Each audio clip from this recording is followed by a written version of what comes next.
हैन। सपोज काठमाडौँमा हुन्छ तपाईले काठमाडौँमा थिच्नु भने काठमाडौँको अपडेट्सहरु तपाईले पाउनुहुन्छ।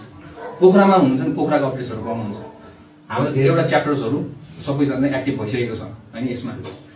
इन केस कुनै सिटीमा तपाईहरु गर्न चाहनुहुन्छ भने हामीलाई मेसेज गरिदिनु होला हामी नेपाललाई हामीले अर्को ग्रुपमा हामी एड गरिदिन्छौँ सो दैट यो चाहिँ तपाईहरुको कम्युनिकेसन च्यानल हुन्छ। सपोज अब हामी काठमाडौँमा गयौं हैन welcome to the official Discord हुन्छ कुनै कुरा अब हामीले प्रोटेस्टको लोकेसन चेन्ज गर्यौं भने हामीले अनाउन्समेन्ट गर्छौं। त्यही भएर अलवेज तपाईको फोन चाहिँ एक्टिभमा राख्नु होला नोटिफिकेसन आउने बित्तिकै चेक गर्नु होला इन केस हामीले लोकेसन चेन्ज गर्यौं भने चाहिँ है। फ्याक्ट चेक्स फेक इन्फर्मेसनहरु आउँछ तपाईलाई धेरै जस्तो सो यसमा चाहिँ यो इन्फर्मेसन गलत हो कि राइट हो त्यो इन्फर्मेसन चाहिँ हामीले फ्याक्ट चेक्समा पाउँछौं। क्वेरीजहरु भयो हैन। अनि त्यसपछि हाम्रो डिस्कसन तपाईहरुले आफै डिस्कसन गर्न सक्नुहुन्छ यो डिस्कसन ग्रुपमा के गर्दाखेरि राम्रो हुन्छ हाम्रो देशमा के गर्दाखेरि चाहिँ हाम्रो भोइस सुनिन्छ हैन यसमा गर्न सकिन्छ। ग्राउन्ड अपडेट ग्राउन्डमा के भइरहेछ अहिले हरेक प्रोटेस्टको ठाउँमा चाहिँ ग्राउन्ड रियालिटी के छ हैन।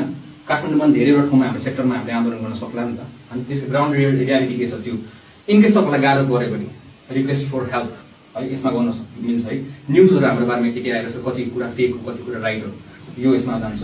यसमा तपाईको ग्रुप च्याट्सहरु हामीले यसरी गरेर हामी राख्छौं त्यही अनुसारमा चाहिँ तपाईले चाहिँ आफ्नो च्याप्टर्सहरु तपाईले आफ्नो ठाउँबाट प्रेस गर्नु मिल्छ। I request everyone to join the Discord अनि यसमा तपाईहरुको सेन्ट्रल कम्युनिकेसन च्यानल हुन्छ तपाईले आफै प्रोटेस्ट गर्न सक्नुहुन्छ आफ्नो आफ्नो एजेन्डाहरु राखेर तपाईहरुले एउटा आफ्नै लिड लिएर तपाईले आफ्नो ठाउँबाट गर्न सक्नुहुन्छ। यो भएपछि काठमाडौँको टिम काठमाडौँबाट गर्छ पोखराको टिम पोखराबाट गर्छ तपाईहरु यो डिस्कॉर्डको त्यो स्क्रिनशट चाहिँ सबैजनालाई चाहिँ प्लिज यो मेसेज फैलाइदिनु होला। अब